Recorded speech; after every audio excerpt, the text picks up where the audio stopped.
ഷെറിയും ലത്തീൻ കത്തോലിക്ക സമുദായ വിഭാഗം നമുക്കൊപ്പം ചേരുന്നു. ശ്രീ അഡ്വക്കേറ്റ് ഷെറി, നിയമ പോരാട്ടങ്ങൾ ഒരു നീണ്ട ഒരു വലിയൊരു യുദ്ധത്തിലേക്ക് തന്നെ കടക്കേണ്ട ഒരു സാഹചര്യം സമുദായത്തെ സംബന്ധിച്ചിടത്തോളം ഉണ്ട്. പക്ഷേ പല വെളിപ്പെടുത്തലുകളും വരുന്നുണ്ട്. എന്തിനാണ് ഇങ്ങനെ സമുദായം മാറിയത്, അത് ഏത് കാര്യത്തിന് വേണ്ടിയിട്ടായിരുന്നു എന്നുള്ളതെല്ലാം അടക്കം നിയമപരമായിട്ട് ഇതിനകത്ത് ഇനി ഒന്നും ചെയ്യാൻ കഴിയില്ലേ? ഇവിടെ ഈ വിഷയത്തിൽ യഥാർത്ഥത്തിൽ ലത്തീൻ കത്തോലിക്കരായി ജനിച്ച് ജീവിച്ചു വരുന്ന ആളുകൾക്കും പല ഘട്ടങ്ങളിലും ഈ 1947 എന്ന കാരണം പറഞ്ഞ് സർട്ടിഫിക്കറ്റ് നിഷേധിക്കുന്ന സാഹചര്യങ്ങളുണ്ട്. അതിലാണ് ഞങ്ങൾ ഇടപെട്ട് വരുന്നത്. അതല്ലാതെ തെറ്റായി ആരെങ്കിലും വാങ്ങുന്നതിനെ ആരും അനുകൂലിക്കുന്നില്ല. പിന്നെ ചില പരാമർശങ്ങൾ കേട്ടു, ബിഷപ്പുമാര് അച്ഛന്മാര് അങ്ങനെ അവര് തെറ്റായി കൊടുത്തു എന്നൊക്കെ. അതൊക്കെ എന്തിന്റെ അടിസ്ഥാനത്തിലാണെന്ന് എനിക്കറിയില്ല.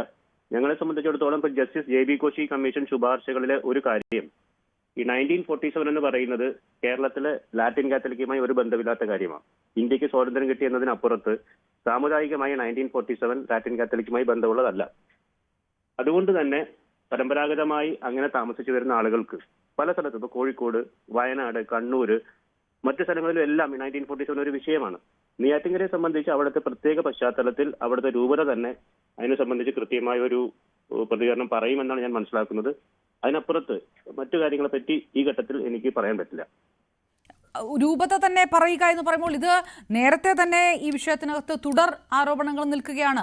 അധ്യക്ഷന്മാർ അറിയാതെ വികാരിയുടെ കത്ത് കിട്ടുന്നു, അതിനുശേഷം ബിഷപ്പിന്റെ സർട്ടിഫിക്കറ്റ് കിട്ടുന്നു. ഈ പരാതി പലപ്പോഴും ഉയർന്നു വന്നിട്ടുണ്ട് എന്ന് പറയുമ്പോൾ അത് എങ്ങനെയാണ് നിഷേധിക്കാൻ കഴിയുക? അതാ പറഞ്ഞത്, ആരെങ്കിലും തെറ്റായി സമുദായ സർട്ടിഫിക്കറ്റ് വാങ്ങുന്നുണ്ടെങ്കിൽ അത് യഥാർത്ഥത്തിലുള്ള ലത്തീൻ കത്തോലിക്കരായ ആളുകളുടെ അവസരം തന്നെ നഷ്ടപ്പെടുത്തുന്നതാണ്. അല്ല, ഈ തെറ്റായി വാങ്ങിക്കാൻ കഴിയുന്നത് ബിഷപ്പിന്റെ കൂടി ഒത്താശയിലാണ് എന്നുള്ളൊരു ആരോപണമല്ലേ? അത് വലിയ ഗൗരവകരമായിട്ടുള്ള ഒരു കാര്യമല്ലേ? അങ്ങനെയല്ലല്ലോ. ബിഷപ്പ് നൽകുന്ന സർട്ടിഫിക്കറ്റ് എന്ന് പറയുന്നത് ഈ പറയുന്ന അപേക്ഷകന്റെ മാതാപിതാക്കളും അവരും തലമുറകളായി ലത്തീൻ കത്തോലിക്കരാണ് എന്ന്, അല്ലെങ്കിൽ ആ രൂപതാംഗമാണ് എന്നൊരു രേഖയാണ് നൽകുന്നത്. അത് തന്നെ വില്ലേജ് ഓഫീസറുടെ അന്വേഷണത്തിന് സഹായകരമായ രേഖയാക്കും. അഡ്വക്കേറ്റ് ഷെറി, കുറച്ച് ആഴ്ചകൾ മാത്രം പള്ളിയിൽ പോവുക, മുഖം മറയ്ക്കുക, അത് കഴിഞ്ഞിട്ട് ചിലർക്ക് പണമൊക്കെ കൊടുത്താലും ഇത് നടക്കുമെന്ന് പറയുന്നു. 1-2 ആഴ്ച കൊണ്ട് സർട്ടിഫിക്കറ്റ് കത്ത് കിട്ടുകയും കത്ത് പിന്നെ സർട്ടിഫിക്കറ്റായി മാറുന്ന കാഴ്ചകളുണ്ട് എന്ന് ഉള്ള വെളിപ്പെടുത്തലുകളാണ് പുറത്തു വരുന്നത്. ഇത് 1-2 കാര്യമാണോ? ഇത് വളരെ എവിടെയോ ചുരുക്കം നടന്ന ഒരു കാര്യമായിട്ടാണോ നിങ്ങൾ ഇപ്പോഴും കണക്കാക്കുന്നത്? അങ്ങനെയല്ല. ഒരു ബിഷപ്പിന്റെയും ഒത്താശയോടുകൂടി ഇത്തരത്തിൽ ആരും വ്യാജമായ സർട്ടിഫിക്കറ്റ് വാങ്ങുന്നില്ല എന്നാണ് ഞാൻ പറയുന്നത്. അങ്ങനെ ആരെങ്കിലും വാങ്ങിയതുണ്ടെങ്കിൽ അത് പക്ഷേ അവരെ തെറ്റിദ്ധരിപ്പിച്ച് വാങ്ങിയതാണെങ്കിൽ തന്നെ അതും പരിശോധിക്കാവുന്നതാണ്. ഞാൻ സൂചിപ്പിച്ചത് യഥാർത്ഥത്തിൽ ഇവിടെ അതായത് അറിഞ്ഞുകൊണ്ട് ഇങ്ങനെ ഒരു തട്ടിപ്പിന് കൂട്ടു നിൽക്കുന്നില്ല നെയ്യാറ്റിൻകര രൂപത അടക്കം എന്നാണോ? കൂട്ടുനിന്നു എന്ന് ഞാൻ പറഞ്ഞില്ല. കൂട്ടുനിൽക്കുന്നില്ല എന്നാണോ താങ്കൾ പറയുന്നത്? ഞാൻ ചോദിക്കുന്നത് കൂട്ടുനിൽക്കുന്നില്ല എന്നാണോ താങ്കൾ പറയുന്നത്? നേരത്തെ KLCയുടെ ഒക്കെ ഭാരവാഹികൾ പറയുന്നത് രൂപതയ്ക്ക് ഇതിനകത്ത് കൃത്യമായ പങ്കുണ്ട്, ഇത് ബിഷപ്പും ഒന്നും അറിയാതെ നടക്കില്ല എന്നാണ്. KLCയുടെ നിലവിലുള്ള ഒരു ഭാരവാഹിയും അങ്ങനെ പറഞ്ഞിട്ടില്ല. മുൻകാല ഭാരവാഹികൾ ആരെങ്കിലും പറഞ്ഞു എന്നതായിരിക്കും. അല്ല, ഈ സമുദായ അംഗങ്ങൾ പറയുന്നുണ്ട് എന്നുള്ളതാണല്ലോ. ഇതൊരു സംഘടനയുടെ വിഷയം മാത്രമല്ലോ, ഇത് സമുദായമായിട്ട് ബന്ധപ്പെട്ടുള്ളതാണല്ലോ. അപ്പോൾ ഇത് രൂപത അറിഞ്ഞിട്ടില്ല, ബിഷപ്പ് അറിഞ്ഞിട്ടില്ല, ഇനി വല്ലവരും ഉണ്ടെങ്കിൽ ഇവരെ തെറ്റിദ്ധരിപ്പിച്ച് ഈ തട്ടിപ്പ് നടത്തുന്നു, ഈ 2009 മുമ്പ് തുടങ്ങിയതാണ് എന്ന് ഇതുവരെ എന്നാണോ? അങ്ങനെയല്ല. ഇവിടെ ഞാൻ പറഞ്ഞത് KLC എന്ന് പറയുന്നത് ലത്തീൻ കത്തോലിക്കരുടെ ഔദ്യോഗിക സമുദായ സംഘടനയാണ്. ആ സംഘടന ഈ സാഹചര്യത്തിലും ഏത് സാഹചര്യത്തിലാണെങ്കിലും സമുദായ സർട്ടിഫിക്കറ്റ് ആരും തെറ്റായി വാങ്ങുന്നത് പ്രോത്സാഹിപ്പിക്കില്ല. കാരണം അത് സമുദായത്തിന്റെ തന്നെ അംഗങ്ങളുടെ അവസരത്തെ നഷ്ടപ്പെടുത്തുന്നതാണ്.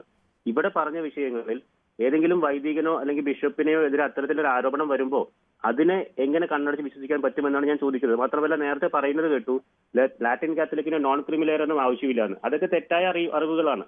ലാറ്റിൻ കാത്തലിക്കിനും നോൺ ക്രിമിനൽ സർട്ടിഫിക്കറ്റ് ഉണ്ടെങ്കിൽ മാത്രമേ സംവരണം കിട്ടുകയുള്ളൂ. ഞാൻ കൃത്യമായി സൂചിപ്പിക്കുന്നത്, ആരെങ്കിലും ഏതെങ്കിലും രേഖകൾ കാണിച്ചു കഴിഞ്ഞാൽ അത് ശരിയായ രീതിയിൽ കൊടുത്തതായിരിക്കാൻ വഴിയില്ല. ഇവിടുത്തെ എല്ലാ ബിഷപ്പുമാരും അത് മാത്രം അഡ്വക്കേറ്റ് ഷെറി, അതെങ്ങനെയാണ്? അതായത് ഇത് ഇന്നൊന്നല്ലേ തുടങ്ങിയ കാര്യമല്ല. ഇത്രയും ഇങ്ങനെ തുടർച്ചയായിട്ട് ഈ തട്ടിപ്പ് നടക്കുമ്പോൾ, ഈ തട്ടിപ്പിനെതിരെ പലതരത്തിൽ പരാതി വരുമ്പോൾ, അങ്ങനെ ബിഷപ്പിന്റെ സർട്ടിഫിക്കറ്റ് ആണ് ദുരുപയോഗം ചെയ്യുന്നതെങ്കിൽ അത് അന്വേഷിക്കാനുള്ള ബാധ്യത സഭയ്ക്കില്ലേ? അങ്ങനെ ഉണ്ടായില്ല. ഒരു പങ്കും ഇല്ലെങ്കിൽ ഇത് അന്വേഷിക്കണം. ഇത്രയും വർഷം ഇത് അന്വേഷിച്ചിട്ടില്ല. നമ്മളെ ഉപയോഗിച്ചുകൊണ്ട് മറ്റുള്ളവർ ഒരു കാര്യം ദുരുപയോഗം ചെയ്യുകയാണ് എന്ന് ഇത്രയും പതിറ്റാണ്ടുകൾ അറിഞ്ഞിട്ട് അനങ്ങാതിരുന്നിട്ട് ഞങ്ങളൊന്നും അറിഞ്ഞിട്ടില്ല എന്ന് പറഞ്ഞാൽ അതെങ്ങനെ ശരിയാകും? ആരാ അറിഞ്ഞിട്ടില്ല എന്ന് പറയുന്നത്? അല്ല, താങ്കളാണ് പറയുന്നത് ഇത് തെറ്റിദ്ധരിപ്പിക്കപ്പെട്ടതാണ്, ഇത് അങ്ങനെ അറിഞ്ഞുകൊണ്ടല്ല, ഇത് രൂപത അറിഞ്ഞുകൊണ്ടല്ല ഇത് നടന്നത് എന്നാണ് താങ്കളുടെ വിശ്വാസം എന്ന് പറഞ്ഞില്ലേ? ഓരോ രൂപതയും ഓരോ ബിഷപ്പും അറിഞ്ഞുകൊണ്ട് സർട്ടിഫിക്കറ്റ് വാങ്ങാൻ കൂട്ടു നിൽക്കില്ല. ആ അപ്പോ പിന്നെ ഇത്രയും വർഷം ഇങ്ങനെ ഒരു തട്ടിപ്പ് നടക്കുന്നു എന്നറിയുമ്പോൾ, അത് ഈ സർട്ടിഫിക്കറ്റ് ദുരുപയോഗം ചെയ്തുകൊണ്ടാണ് എന്നറിയുമ്പോഴെങ്കിലും അകത്തൊരു അന്വേഷണം നടക്കണ്ടേ, അകത്തൊരു നടപടി വേണ്ടേ? അതുണ്ടായില്ലല്ലോ. ഏത് ബിഷപ്പ് ഏത് വൈദികൻ ഇതിന് കൂട്ടുനിന്നു എന്നാണ് അസന്നിഗ്ധമായിട്ട് പറയാൻ പറ്റുന്നത്? അതിന് മറുപടിയാണ് ഞാൻ പറഞ്ഞത്. ഇത് ഒരു വൈദികന്റെ ഒരു ബിഷപ്പിന്റെ വിഷയത്തിലല്ല, ഇതൊരു തുടർ പ്രാക്ടീസ് ആണ്. വില്ലേജ് ഓഫീസർമാരെ പോലും കൂട്ടി നിർത്തിക്കൊണ്ടുള്ള ഒരു തുടർ പ്രാക്ടീസ്. വെറുതെ ഒരു ആരോപണം അവർക്കെതിരെ പറഞ്ഞാൽ അത് സത്യമാകൂ? അതിനുള്ള മറുപടിയാണ് ഞാൻ പറഞ്ഞത്. ഇന്ന് കൃത്യമായി നെയ്യാറ്റിൻകര രൂപത എന്താണ് ഇത് സാഹചര്യം സംബന്ധിച്ച് വൈകുന്നേരം പറയും. അതാണ് ഞാൻ മനസ്സിലാക്കുന്നത്. അതായത് രൂപത ഈ വിഷയത്തിനകത്ത് ഒരു വിശദീകരണം നൽകും ഇന്ന്. നൽകും. രൂപതയോട് ചോദിക്കാൻ ഞാൻ സംസാരിക്കുകയും ചെയ്തിട്ടുണ്ട്. അവിടുത്തെ രൂപത KMC ഡയറക്ടറുമായി സംസാരിച്ചു. അവർ വൈകുന്നേരം ഒരു കുറിപ്പ് പറയും. അതിനപ്പുറത്ത് ആരെങ്കിലും പറയുന്നത് കേട്ട് ബിഷപ്പിനെയോ വൈദികരെയൊക്കെ അങ്ങനെ കണ്ണടച്ച് അവർ തട്ടിപ്പിന് ആരെങ്കിലും എന്ന് പറഞ്ഞാൽ ശ്രീ അഡ്വക്കേറ്റ് ഷെറി പറയുന്നത് ഇതേ സമുദായ അംഗങ്ങളാണല്ലോ. സ്വാഭാവികമായിട്ടും നമ്മൾ അപ്പുറത്തുനിന്നുള്ളവരല്ലല്ലോ വിളിച്ചിരിക്കുന്നത്. അതേ സമുദായത്തിലുള്ള അതേ സമുദായ അംഗങ്ങളാണ് ഇതിനെക്കുറിച്ച് പറയുന്നത്. അവരിപ്പോൾ ഈ ഔദ്യോഗിക സംഘടനയിലുണ്ടോ അതോ മറ്റെന്തെങ്കിലും വിഷയം കൊണ്ട് പുറത്തു നിൽക്കുകയാണോ എന്നുള്ളതല്ലല്ലോ. സമുദായ അംഗങ്ങളാണല്ലോ പറയുന്നത്. പറയേണ്ടത് സമുദായ അംഗങ്ങളാണല്ലോ, അല്ലാതെ ഔദ്യോഗിക സംഘടന ഭാരവാഹിയുള്ളവർ മാത്രം പറഞ്ഞാൽ മതി എന്നുണ്ടോ? സമുദായ അംഗങ്ങൾക്ക് സർട്ടിഫിക്കറ്റ് നിഷേധിക്കുന്നുണ്ടെങ്കിൽ അവരോടൊപ്പം അതിന് നിന്ന് വാങ്ങിച്ചു കൊടുക്കുകയാണ് സമുദായ സംഘടന ചെയ്യുന്നത്. അതുകൊണ്ടാണ് ജസ്റ്റിസ് അല്ല, സർട്ടിഫിക്കറ്റ് നിഷേധിക്കപ്പെടുക മാത്രമല്ല, മറ്റുള്ളവർ തങ്ങൾക്ക് ആനുകൂല്യങ്ങൾ എല്ലാവർക്കും കിട്ടില്ലല്ലോ. നീ കള്ള സർട്ടിഫിക്കറ്റ് വാങ്ങിച്ച് ചിലർ ആനുകൂല്യങ്ങൾ തട്ടിയെടുക്കുന്നുണ്ട്. അത് സമുദായത്തിലെ അർഹതയുള്ളവരെ ബുദ്ധിമുട്ടിലാക്കുന്നു. ആ ഒരു ബോധ്യം നിങ്ങൾക്കുണ്ടോ? അതോ അങ്ങനെ ഒരു സംഭവമേ നടന്നിട്ടില്ല എന്നാണോ? അങ്ങനെയല്ലല്ലോ. ആരും സമുദായ സർട്ടിഫിക്കറ്റ് കളവായി വാങ്ങരുത് എന്നാണ് ഞങ്ങളുടെ നിലപാട്. വാങ്ങുന്നുണ്ടോ? അല്ല, അഡ്വക്കേറ്റ് ഷെറി വാങ്ങുന്നുണ്ടോ?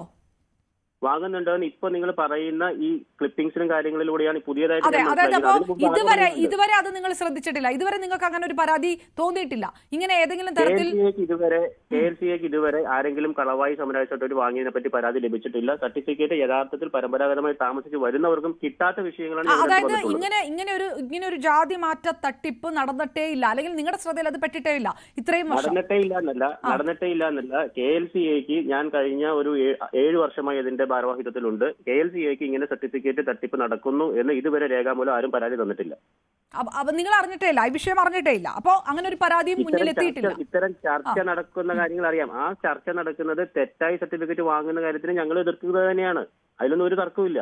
പക്ഷെ ഏതെങ്കിലും ഒരു വ്യക്തി ഈ പ്രത്യേക സ്ഥലത്ത് ഇങ്ങനെ തെറ്റായ സർട്ടിഫിക്കറ്റ് വാങ്ങിയിട്ടുണ്ട്. ശരി, ഒറ്റ സെക്കൻഡ് അഡ്വക്കേറ്റ് ഷെറി, ഒന്ന് ദയവായി ഹോൾഡ് ചെയ്യുക. പ്രദീപ് സി നെടുമൺ. പ്രദീപ്, നേരത്തെ ലത്തീൻ KLCയുടെ മുൻ ഭാരവാഹികളാണ് സംസാരിച്ചത്, സമുദായ അംഗങ്ങളാണ്. പക്ഷെ പറയേണ്ടത് ഇപ്പോഴത്തെ ഭാരവാഹികളാണല്ലോ. അറിഞ്ഞുകൊണ്ട് രൂപതയ്ക്ക് ഇതിനകത്ത് പങ്കില്ല. രൂപത വൈകുന്നേരം തന്നെ നമ്മുടെ ഈ വാർത്തയിൽ തന്നെ അവർ വിശദീകരണം നൽകുകയും ചെയ്യുന്നതാണ് അഡ്വക്കേറ്റ് ഷെറി പറയുന്നത്. ഏതെങ്കിലും തരത്തിൽ രേഖാമൂലമുള്ള പരാതി പുറത്തേക്ക് വന്നിട്ടില്ല എന്നുള്ളത്. നമ്മൾ ഈ വെളിപ്പെടുത്തലുകൾ നേരത്തെ ലിൻഡോയുടെ അതടക്കം വെളിപ്പെടുത്തലൊക്കെ പുറത്തു വന്നതാണ്. അപ്പോഴും ലത്തീൻ കത്തോലിക്ക സഭയുടെ ഔദ്യോഗിക സംഘടന ഇത് അറിഞ്ഞിട്ടില്ല